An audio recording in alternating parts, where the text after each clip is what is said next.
ഗൗരികുണ്ടിൽ നിന്ന് ഇപ്പോൾ ഞാൻ ഇവിടെ എത്തിയിരിക്കുകയാണ്. അതായത് കേദാർനാഥിലെ കുതിരകൾ ഇവിടം വരെയാണ് ഉള്ളത്. ഞാനിവിടെ വന്ന് കുതിര ഇറങ്ങിയിട്ട് ഇതാണ് കേദാർനാഥ് ഹിമാലയ ദൃശ്യങ്ങൾ. ആ കാണുന്നതാണ് മഞ്ഞ് മൂടിക്കിടക്കുന്ന വെള്ളി പൂശിയതുപോലുള്ള മല. അത് ഹിമാലയ സാനുക്കളിൽപ്പെട്ട ഒരു പ്രധാനപ്പെട്ട മലയാണ്. ഇനി ഇവിടുന്ന് ഏകദേശം 1 കിലോമീറ്ററോളം ക്ഷേത്രത്തിലേക്ക് നടക്കണം എന്നാണ് പറയുന്നത്. കേദാർനാഥിൽ നിന്നുള്ള ദൃശ്യം ഹെലികോപ്റ്റർ പറന്നു പോകുന്നത് കാണാം. കേദാർനാഥ് അതിശയകരമായൊരു പ്രദേശം തന്നെയാണ്. ശിവമന്ത്രാലയോച്ചാരണത്തിന് ഇവിടെ തികച്ചും പുതിയ മാനവും പ്രാധാന്യവും കൈവരുന്നു എന്നത് തന്നെയാണ് പ്രത്യേകതയും. ശിവ എന്ന ശബ്ദത്തിന്റെ പ്രാധാന്യത്തിനനുസൃതമായി രൂപപ്പെടുത്തിയത് തന്നെയാണ് ഈ ഇടവും. നമ്മൾ ശിവ എന്ന ശബ്ദം ഉച്ചരിക്കുമ്പോൾ അത് സൃഷ്ടിക്കപ്പെട്ടിട്ടില്ലാത്ത ഒന്നിന്റെ സ്വാതന്ത്ര്യമാണ്, സൃഷ്ടിക്കപ്പെടാത്ത ഒരുവന്റെ മോക്ഷമാണ്. ഇത് പറയുന്നത് ശരിയല്ല എങ്കിലും ഭൂമിയിൽ ശിവ എന്ന ശബ്ദം കേദാർനാഥിൽ നിന്നും ഉത്ഭവിക്കുന്നത് പോലെയാണ്.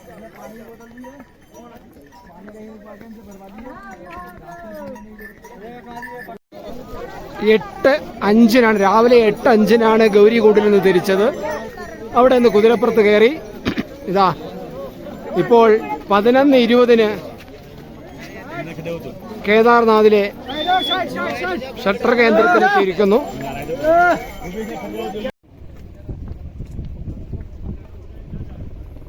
കേദാർധാമിലേക്കുള്ള പ്രവേശന കവാടം നമ്മൾ കടന്നിരിക്കുകയാണ്. ഇനി നമ്മൾ ഇവിടെ നിന്ന് ഏകദേശം 1 കിലോമീറ്റർ 1.5 കിലോമീറ്റർ നടന്ന് മുകളിൽ കയറി അവിടെ എത്തുമ്പോഴാണ് കേദാർനാഥ് എന്ന മഹാക്ഷേത്രം. പോകുന്ന വഴിയിൽ ഹെലികോപ്റ്റർ പാടൊന്ന് കണ്ടു. ഹെലികോപ്റ്ററുകൾ വന്നിറങ്ങുന്നു, തിരിച്ചു പോകുന്നു. ആ ദൃശ്യങ്ങളൊന്ന് പകർത്തി.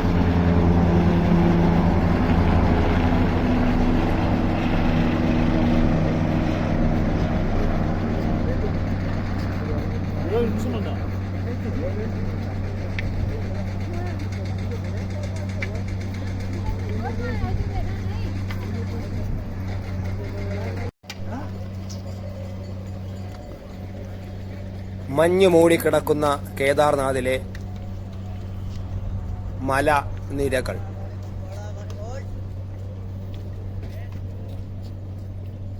മലകൾ മുഴുവനും മഞ്ഞിനെ ചുംബിച്ച് നിൽക്കുകയാണ്. മഞ്ഞ് വന്ന് മലയുടെ ഉത്തുംഗങ്ങളെ ചുംബിക്കുന്നതാണോ അതോ മല മുകളിലേക്ക് ചെന്ന് മഞ്ഞിലേക്ക് ചുംബനം നടത്തുന്നതാണോ? എന്തായാലും വളരെ മനോഹരമായ ഒരു കാഴ്ചയാണ്. അത്യാവശ്യം ക്യാമറ കൊണ്ട് പറ്റുന്ന തരത്തിൽ അതിലൊന്ന് പകർത്താൻ ശ്രമിച്ചിരിക്കുകയാണ്.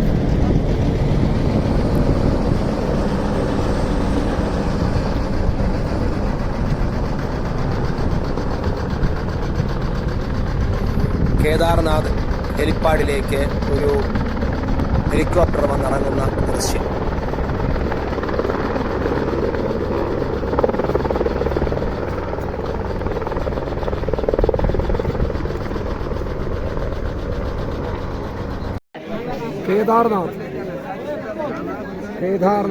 കേദാർനാഥിന് ക്യൂയാണ്. അമ്പലത്തിലേക്ക് പോകാനുള്ള ക്യൂ ആണിത്.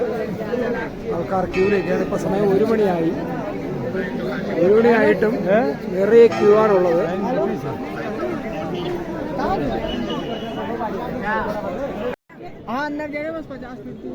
ഇവിടെ മുകളിലെത്തിയപ്പോൾ എനിക്കൊരു അനുഭവം ഉണ്ടായി. എനിക്ക് ഓക്സിജൻ ഈ മുകൾ തട്ടിൽ, അതായത് കേദാർനാഥിന്റെ ഏറ്റവും മുകൾ തട്ടിൽ ഓക്സിജൻ കുറവാണ് എന്ന് നേരത്തെ തന്നെ പറഞ്ഞിരുന്നു. ഒരുപക്ഷെ അത് അറിഞ്ഞതുകൊണ്ടാണോ എന്നറിയില്ല. എന്തായാലും ഇവിടെ വന്ന് മുകൾ തട്ടിലെത്തിയപ്പോൾ ക്യൂവിൽ നിൽക്കുമ്പോൾ തന്നെ എനിക്ക് ചെറിയ ദേഹാസ്വാസ്ഥ്യമുണ്ടായി. പക്ഷേ കുറച്ച് അവിടെ ഇരുന്ന് വിശ്രമിച്ചതിന് ശേഷം അത് നേരെയായി. കർപ്പൂരവും മറ്റോ മണപ്പിക്കാനുണ്ടായിരുന്നു. അത് കഴിഞ്ഞപ്പോൾ നേരെയായി. അവിടെ നിൽക്കുമ്പോൾ, ഈ ക്യൂവിൽ നിൽക്കുമ്പോൾ കണ്ട ഒരു കാഴ്ചയാണ് അഘോരി സന്യാസികൾ അവിടെ ഇരിക്കുന്നതും അവർ ഇങ്ങനെ പുകച്ചു വിടുന്നതെല്ലാം ലഹരി വസ്തുക്കളാണെന്നാണ് പറയപ്പെടുന്നത്. നമുക്കറിയില്ല എന്താണെന്ന്. എന്തായാലും അവിടെ ഭക്തർ വന്ന് ഈ അനുഗ്രഹം തേടുന്നുണ്ട്. നമുക്ക് നേരിട്ട് പോയി ചെന്ന് അടുത്ത് ചെന്ന് ഷൂട്ട് ചെയ്യാൻ കഴിയില്ല. ഈ സന്യാസിമാർ പ്രതികരിക്കും, എങ്ങനെ പ്രതികരിക്കുമെന്നറിയില്ല. അത്തരത്തിലുള്ള ഒരു പ്രതികരണമായിരിക്കും ഈ സന്യാസിമാരിൽ ഉണ്ടാകുന്നത്. അതുകൊണ്ട് തന്നെ ചിലപ്പോൾ നമ്മുടെ ക്യാമറയും പിടിച്ചു വാങ്ങിയെന്നിരിക്കും. അതുകൊണ്ട് വളരെ ദൂരെ നിന്ന് ഞാനത് പകർത്തുകയാണ് ഉണ്ടായത്.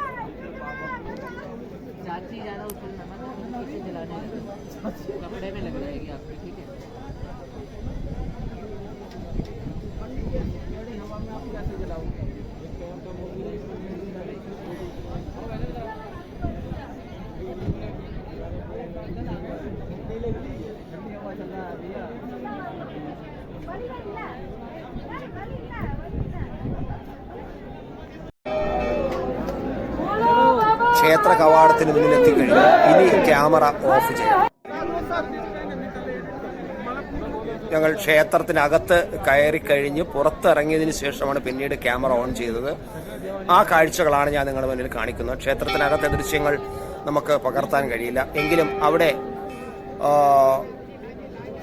ഒരു കാളയുടെ മുതുകിന്റെ രൂപമുള്ള ഒരു പാറ, അതാണ് അവിടുത്തെ പ്രതിഷ്ഠ.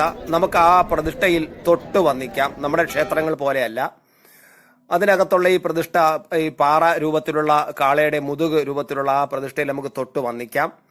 അതാണ് ഏറ്റവും എനിക്കിവിടെ വളരെ പ്രത്യേകതയായിട്ട് തോന്നിയത്. നമ്മുടെ ക്ഷേത്രങ്ങളിലൊക്കെ നമുക്ക് വളരെ ദൂരെ നിന്ന് മാത്രമേ ഒന്ന് കൈകൂപ്പി തൊഴാൻ മാത്രമേ കഴിയൂ. പക്ഷേ ഇവിടെ അങ്ങനെയല്ല, കൃത്യമായിട്ട് തൊഴാൻ കഴിയും.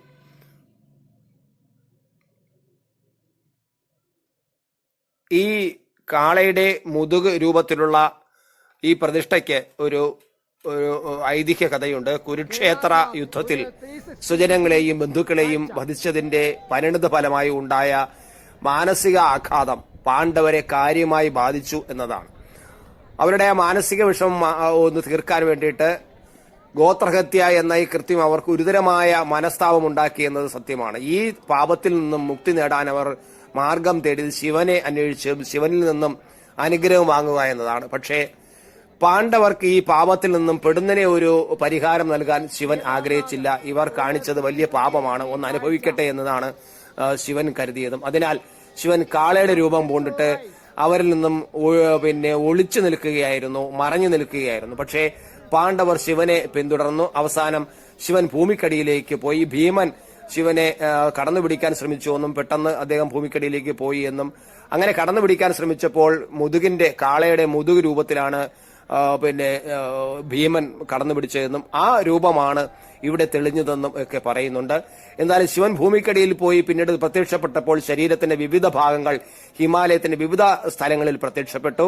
കാളയുടെ കൂന് കേദാർനാഥിലാണ്. അതാണ് നമ്മളിവിടെ കണ്ട പ്രതിഷ്ഠ. കേദാറിലേക്കുള്ള വഴിയിലുള്ള തുംഗനാഥാണ് മുൻകാലുകൾ. ഹിമാലയത്തിലെ ഇന്ത്യയുടെ ഭാഗത്ത് സ്ഥിതി ചെയ്യുന്ന മധ്യ മഹേശ്വർ എന്ന സ്ഥലത്ത് നാഭി പ്രത്യക്ഷപ്പെട്ടു. ഇത് വളരെ ശക്തമായ മണിപൂരക ലിംഗമാണ്. ശിവന്റെ ജടകൾ പ്രത്യക്ഷപ്പെട്ടത് കൽനാഥിൽ ആണ്. ഇതുപോലെ ശരീരത്തിന്റെ വ്യത്യസ്ത ഭാഗങ്ങൾ വ്യത്യസ്ത സ്ഥലങ്ങളിൽ പ്രത്യക്ഷപ്പെട്ടു എന്നാണ് പറയുന്നത്. എന്തായാലും ഈ ശരീരഭാഗങ്ങളുടെ എല്ലാം ഒരു ക്ഷേത്രങ്ങൾ നിരവധി ഈ ഇന്ത്യയുടെ വിവിധ പ്രദേശങ്ങളിൽ ഉണ്ട് എന്നുള്ളതാണ്. എന്തായാലും കേദാർനാഥ് ഒരു വല്ലാത്ത ഒരു ശിവമന്ത്രം നിൽക്കുന്ന സ്ഥലമാണ്. ശിവ എന്ന് പറയുമ്പോൾ അത് ജീവിതത്തിൽ കൂടുതൽ അഭിവൃദ്ധിയുമായ മെച്ചപ്പെട്ട കാര്യങ്ങളോ ആവശ്യപ്പെടുന്നതായി ഒരു പുതിയ വിഗ്രഹത്തെയോ ദേവതയോ സൃഷ്ടിക്കുന്നതിനെ കുറിച്ചല്ല എന്നൊക്കെ നമുക്ക് പറയാം. എന്തായാലും വളരെ വലിയ അത്യാവശ്യം ജനത്തിരക്കൊക്കെ ഉള്ള ഒരു സ്ഥലമാണ് ഈ കേദാർനാഥ്. ജീവിതത്തിൽ നമ്മൾ പലപ്പോഴും ഞാൻ പറഞ്ഞിട്ടുള്ളതാണ്, ജീവിതത്തിൽ നമുക്ക് ആരോഗ്യം ക്ഷയിക്കുന്നതിന് മുമ്പ് ഒരു പ്രാവശ്യമെങ്കിലും ഈ കേദാർനാഥിലെ ക്ഷേത്രങ്ങളിൽ ഒന്ന് പോയി കാണേണ്ടത് തന്നെയാണ്.